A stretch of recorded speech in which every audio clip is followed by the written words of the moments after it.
In the parliament, have you met with Rahul Gandhi, Priyanka Gandhi, face to face? I mean, I've seen them. I haven't met them in parliament. Is it awkward when you leave the Congress Look, party? I'll be honest with you. As I said, I don't. In your personal, I've firstly, always when you wondered. ask me that, firstly, I genuinely don't. I've never said this, but I don't believe I left the Congress. I think the Congress left me, and there's a huge difference in the two things. That sounds like a divorce. Well, I think the Congress alienated itself from people like me, and people like me who had a legacy in this party, whose families have served the party selflessly, whose families have given as much as we've received, and who dedicated their lives for this party, who never brought disrepute to the party, always helped the party nationally, internationally, locally.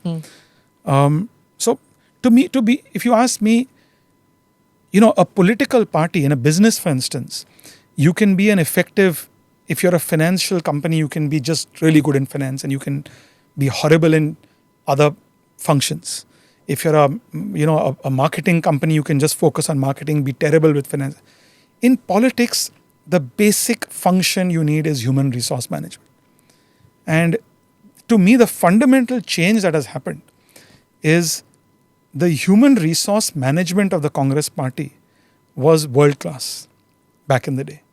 Its ability to manage, retain, attract talent was unbelievable. In a genuine way, it had great people who did that. The leadership had, were people who really rose through difficult times, knew how to do this, knew what it takes. They understood the meaning of struggling to get your voice heard. For a karyakarta who wants to do something, wants to make his or her presence felt. That human resource part of Congress has completely collapsed. And so that is to me the core issue. Then of course there are certainly huge deviations from Manmohanomics. There are huge deviations from earlier Congress. So my question was simply that when you meet with Scindia, when you meet with, say, Jitin Prasada, so when you meet with these guys, they're all second generation and legacy of the Congress and all that. When you guys meet, do you say, do you all have the same view that that's the reason why you left? And I mean, similar reasons. I think there are, yes, the names, the people you've named, some people who tried to leave, some people who may want to leave, there are similar reasons. Similar. I think that there's one part where the party is no longer moving in the direction that they entered politics to pursue that path. It's deviated from that path.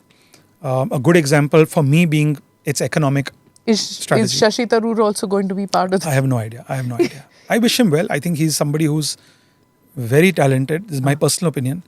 And you traveled with him, didn't? No, I know him. I know him for a long time. I know him. No, this time when Yes. he was speaking about Operation Sindoor, everybody was like, he's going to get the axe because of what he said. The same with Manish Tiwari, the same with Anand Sharma and the others, Look, I think Congress, I think the opposition blew it on Sindoor. I think that certain sections of the opposition started by saying, we are with the government, retaliate, we support you.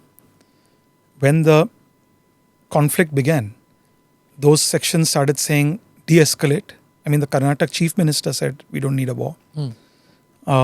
We should not have a war with Pakistan, something to that effect. And then it quickly went into just core political points.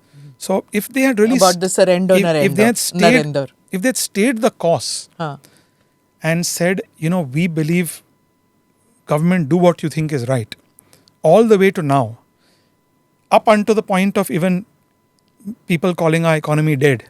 Yeah. And, refuting that, criticizing that statement. I think the opposition would have gained some points in the public domain. But I know how it works. There are certain sections and certain individuals who can't resist the Prime Minister doing well. And I understand where that's coming from also. It's coming from a very deeply rooted, a very deeply rooted entitled space that firstly, how can he be the Prime Minister? Then how can he do well? And how can he perform better on national security?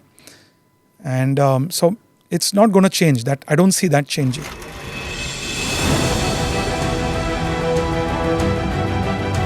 Namaste, Jai Hind. You're watching ANI podcast with Smita Prakash. अगर हम उसको मस्जिद कहेंगे तो फिर विवाद होगा. The issue is टूटा है क्या भारत? 400 पार का मतलब ये है कि संविधान खतरे में है. क्या हम लोग ये निर्देश देते हैं कि फला को गिरफ्तार करके जेल डाल दें? वही तो कह रहे हैं सब. ये बेबुनियाद निराधार आरोप. सच्चा सुनना चाहो देखो स्मिता प्रकाश ANI. It does not lie.